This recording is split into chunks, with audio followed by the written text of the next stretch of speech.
بسم اللہ الرحمن الرحیم۔ ناظرین محترم، ہماری سلسلہ وار گفتگو الہی نظام اور طاغوتی نظام کے حوالے سے جاری اور ساری ہے، اور ہماری ساری گفتگو کے اندر ہم اعلانیہ یہ عرض کرتے ہیں کہ ہم کسی کی توہین بے توقیری کے لیے یہ بات نہیں کر رہے، ہم صرف اور صرف نظام کی حد تک گفتگو کریں گے کہ الہی نظام کی شفاف حرمت کیا ہے اور طاغوتی نظام کی یہ جو ہے مفاسد کیا ہیں۔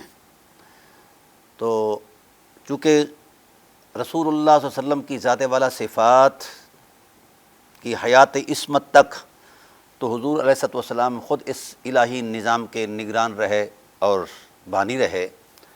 آپ صلی اللہ علیہ وآلہ وسلم کی ذات والا صفات کے بعد پھر خلافت راشدہ کا تقدس قائم ہوا، اور خلافت راشدہ کی یہ نشاندہی کر دی گئی کہ اتنے سال تک رہے گی، اور اس کے بعد جو ہے ملک عزوز ہوگا۔ یہ ایک پیش گوئی تھی، یہ جواز کا فتویٰ نہیں تھا کہ ملک عزوز جو ہے وہ جائز ہوگا، ایسا نہیں ہے، پیش آمدہ خطرے سے آگاہی تھی۔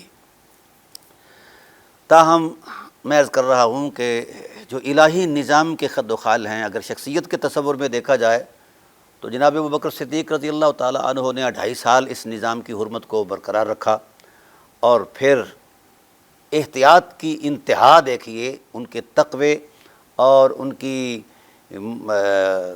دین کے ساتھ وابستگی اور نظام کی حرمت کے ساتھ جو ہے وفاداری کی عظمت یہ ہے کہ جس وقت وفات ہونے لگی تو فرمایا یہ میری چادر، یہ میری اونٹنی اور یہ فلاں فلاں چیز جو ہے یہ سرکاری تھی، اب چونکہ میں نظام کا حصہ نہیں رہا لہذا یہ خزانے میں جمع کرا دی جائے۔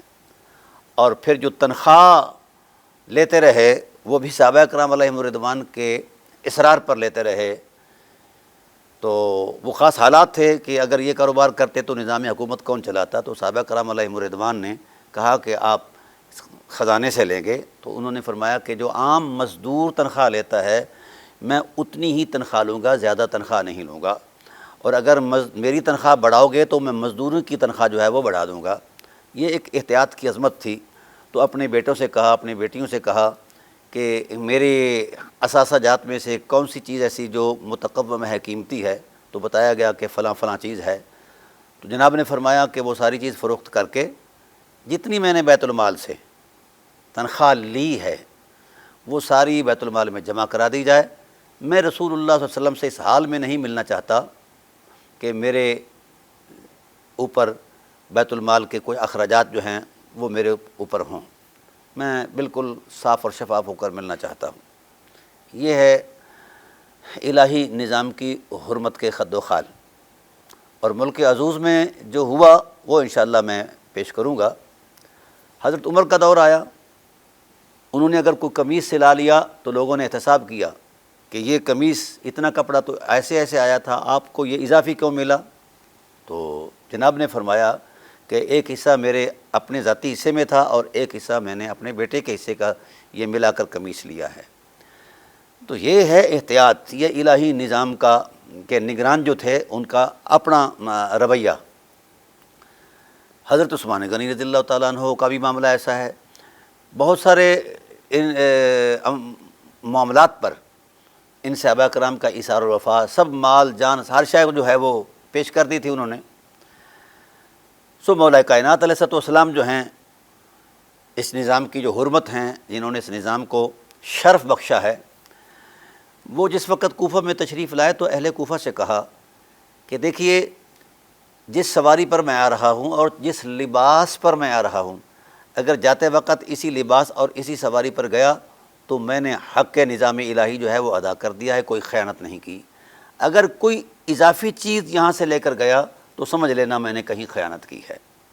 یہ ہے وہ احتیاط، یہ ہے وہ حرمت جو الہی نظام کی شفافیت میں ایک قوت ہے۔ اور اگر ملک عزوز کا ٹائٹل دیکھا جائے تو ملک عزوز میں کیا کچھ نہیں ہوا۔ اللہ کے خزانے پر،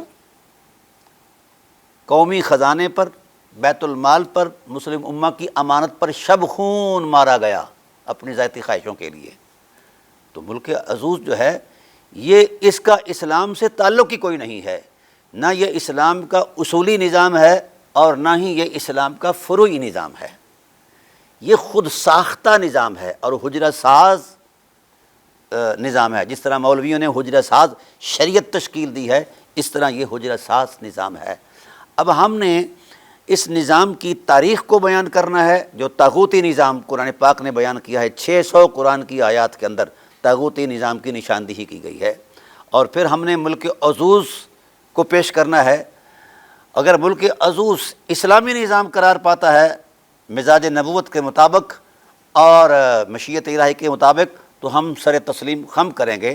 اگر ملک عزوز طاغوتی نظام کے ساتھ ملتا جلتا ہے تو پھر اس نظام کو خلافت کہنے والوں کو شرم آنی چاہیے، اور اس نظام کے لیے جناب والا اوصاف اس نظام کے بیان کرنے کے لیے، خوبیاں بیان کرنے کے لیے ذرا انہیں قرآن کریم کے دیے گئے نظام کے اندر جھانکنا ہوگا۔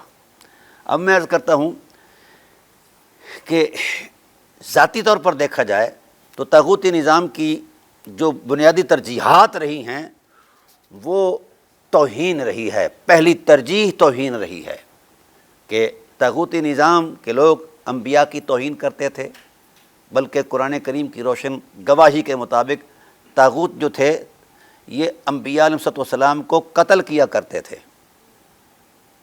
یہ ہے ہسٹری طاغوتی نظام کی، اور پھر جتنے بھی دیندار ہوتے تھے ان کی اہانت، توہین، ان کو مارنا یہ طاغوتی نظام کا حصہ تھا، اور وہ کرتے رہے۔ تو اگر اموی دین والوں کا رویہ دیکھا جائے تو 22 سال تک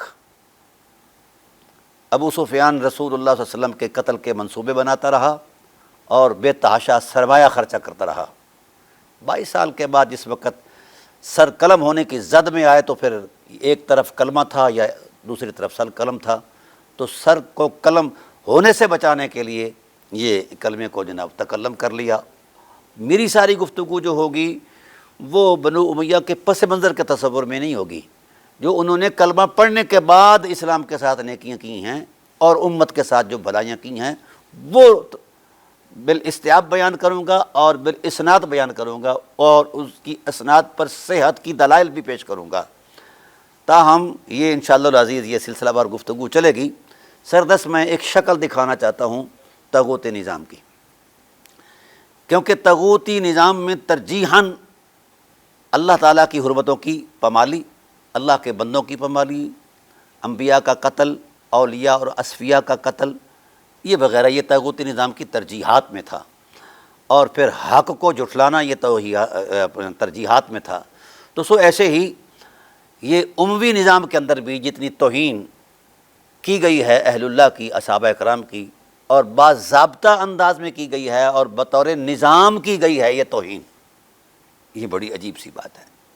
اور ان میں سرفہرست مولا کائنات علیہ السلام کی ذات والا صفات ہے جن کی توہین 90 سال تک ممبروں پر کی گئی، اور اس توہین کو آئینی شکل، دستوری شکل دے کر یہ رائج کیا گیا اور کہا گیا کہ جو نہیں نکالے، جو یہ توہین نہیں کرے گا، سب و شتم نہیں کرے گا، لعن طعن نہیں کرے گا اہل بیت پر، اس کا وہ مواخذہ ہوگا۔ بلکہ یہ جو ماموں پارٹی ہے، ان کے ماموں کا استقبال جب ہوتا تھا وہ مولا کائنات کے ذات پر لعن طعن سے ہوا کرتا تھا۔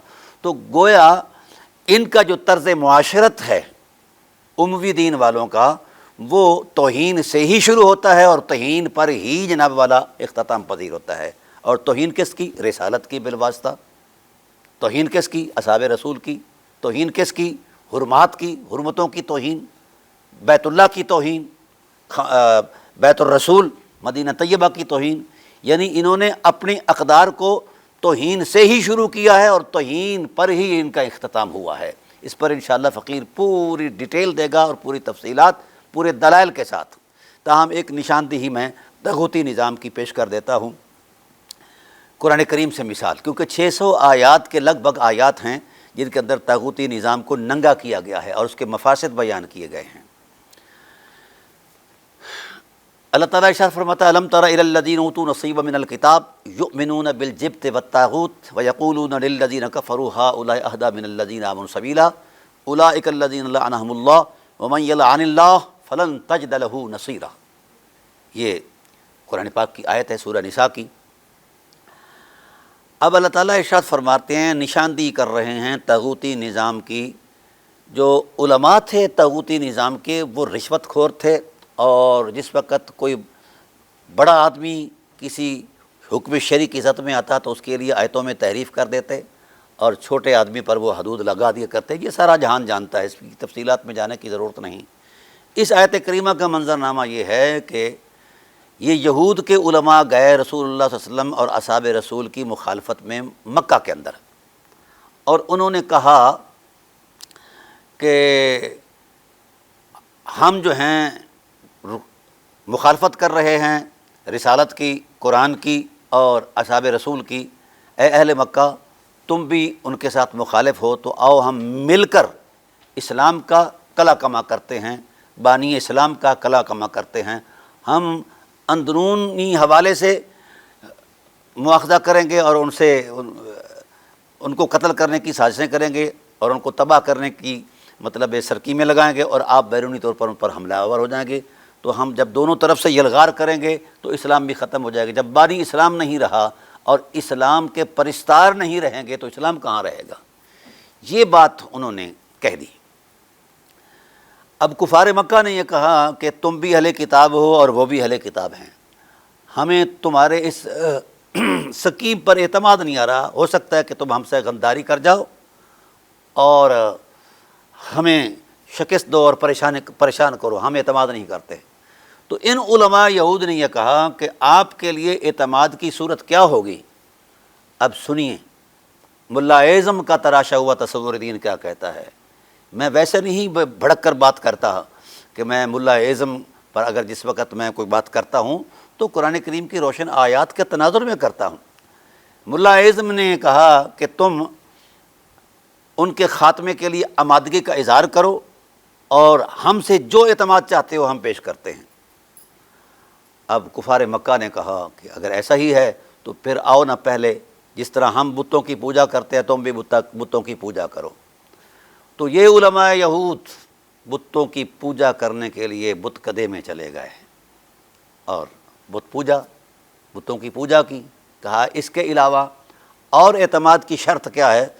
انہوں نے کہا یہ بتاؤ کہ ہم حق پر ہیں، یعنی کفار مکہ نے کہا کہ ہم حق پر ہیں یا محمد صلی اللہ علیہ وسلم حق پر ہے۔ اہؤلاء اہدی من الذین آمنوا سبیلا۔ تو انہوں نے کہا تم ہی حق پر ہو، محمد حق پر نہیں ہے، وہ جھوٹ پر ہیں۔ اب یہ اہل کتاب کا رویہ تھا، یہ علماء یہود کا یہ رویہ تھا، طاغوتی نظام کے جو ہیں شارحین کا یہ رویہ تھا علماء کا۔ تو اللہ تعالیٰ نے اسی بات کو قرآن کریم کے نصوص میں بیان فرمایا۔ کیا حبیب آپ نے ان بدبختوں کو نہیں دیکھا جن کو کتاب کا حصہ دیا گیا ہے؟ وہ اللہ پر ایمان نہیں لاتے، بالجبت یعنی بتوں پر ایمان لاتے ہیں تمہاری مخالفت میں، اور طاغوت پر ایمان لاتے ہیں۔ وَيَقُولُونَ لِلَّذِينَ كَفَرُوا، کافروں سے انہوں نے ان کے مطالبے پر کہا کہ تم ہی صاحب ہدایت ہو، نہ محمد ہدایت والے ہیں اور نہ ہی جناب والا ان کے اصحاب ہدایت والے ہیں۔ ہؤلاء اہدی من الذین آمنوا سبیلا۔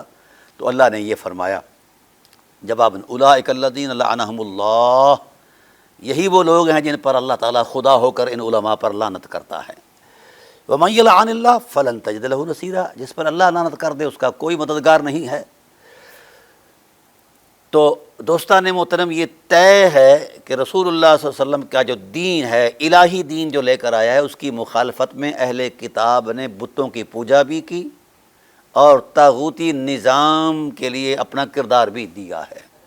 تو گویا اہل اسلام کے مد مقابل جو طاغوتی نظام لے کر آتا ہے، تو گویا اس اعتبار سے قرآن کریم کی اس شہادت اور گواہی کے اعتبار سے وہ اس رویے کی تائید کرتا ہے جو علماء یہود نے اپنایا تھا۔ تو آئیے اب ہم دیکھتے ہیں یہ جو ملک عزوز ہے اس کے خد و خال دیکھیں، کتنے اصحاب کی توہین ہوئی، کتنے اصحاب قتل کیے گئے، اور اہل بیت کے ساتھ کیا ہوا، قرآن کریم کے ساتھ کیا ہوا، اور قرآن کریم کی تعلیمات کے ساتھ کیا ہوا، ایک بہت بڑی تفصیلات ہیں۔ انشاءاللہ میں اس پر تفصیلات کے ساتھ گفتگو کروں گا۔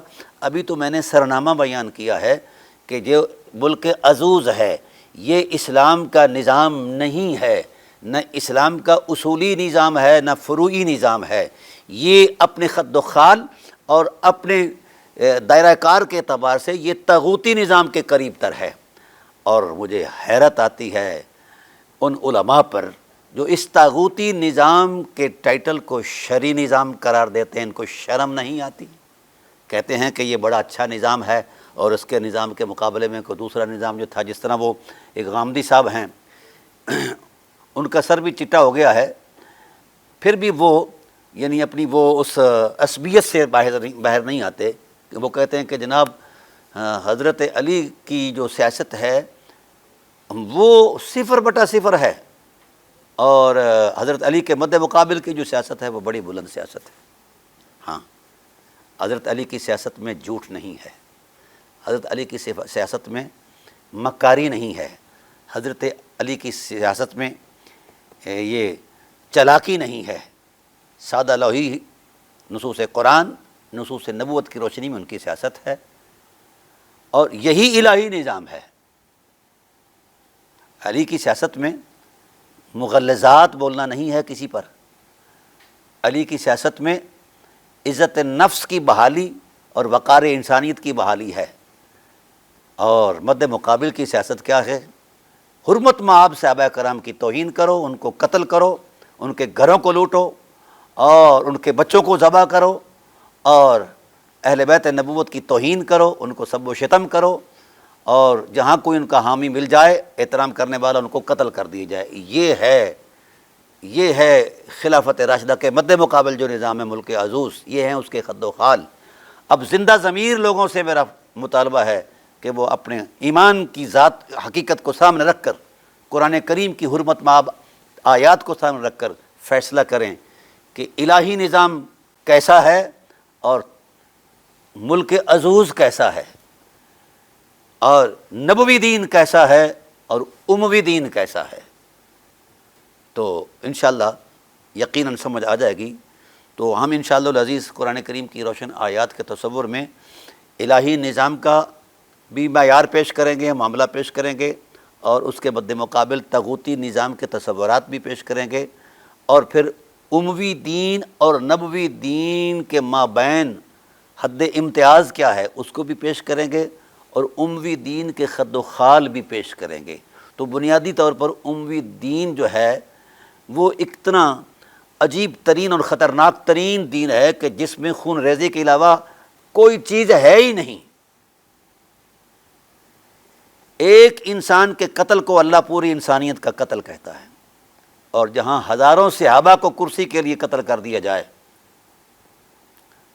اس کو بھی کوئی شخص دین کہتا ہے، تو پھر اس سے بڑی بے دینی کوئی نہیں ہے۔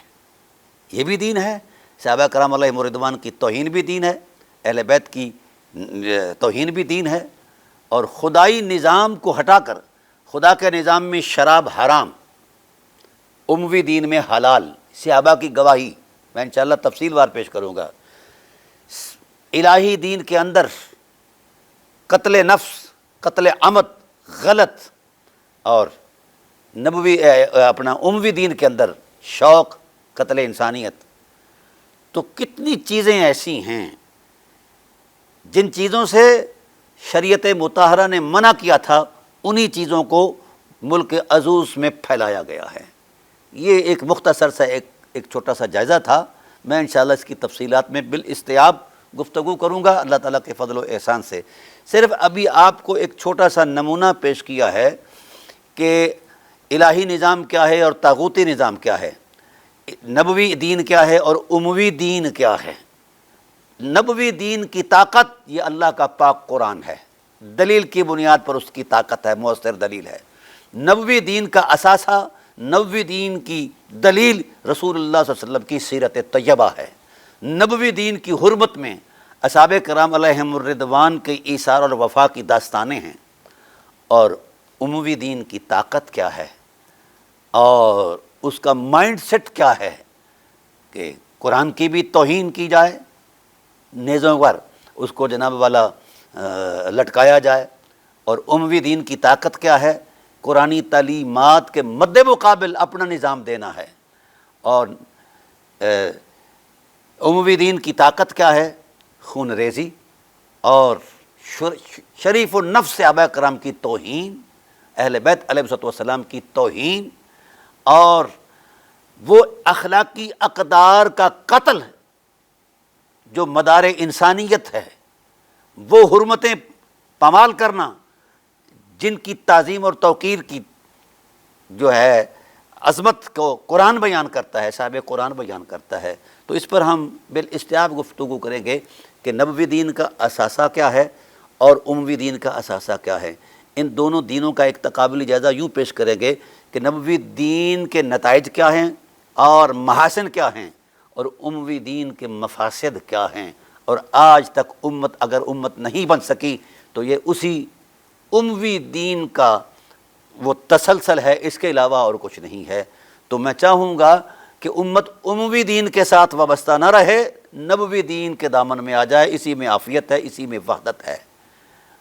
نبوی دین نے بلال اور عبد الرحمن بن عوف کو ایک تشت میں بیٹھ کر کھانے اور تکریم کرنے میں جوڑ دیا تھا، اور اموی دین نے ساری اخوت کا ٹوٹل، جس کا قرآن حکم دے رہا ہے، اس اخوت کو توڑ دینے کا نام ہے اموی دین۔ میں انشاءاللہ العزیز پوری تفصیلات کے ساتھ قرآن کی روشنی میں، رسول اللہ صلی اللہ علیہ وسلم کے فرمان کی روشنی میں، صحابہ کرام علیہم الرضوان کی عینی شہادتوں کی روشنی میں بالاسناد پیش کروں گا، تاکہ امت مسلمہ بیدار رہے کہ ہمارا نظم حیات قرآنی اور نبوی دین کے ساتھ ہونا چاہیے، اموی دین کے ساتھ نہیں ہونا چاہیے۔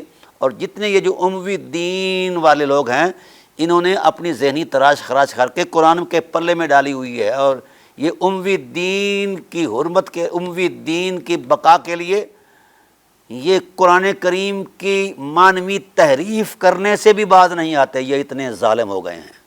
رسول اللہ صلی اللہ علیہ وآلہ وسلم کی شریعت غرہ کی مخالفت کرنے سے باز نہیں آتے۔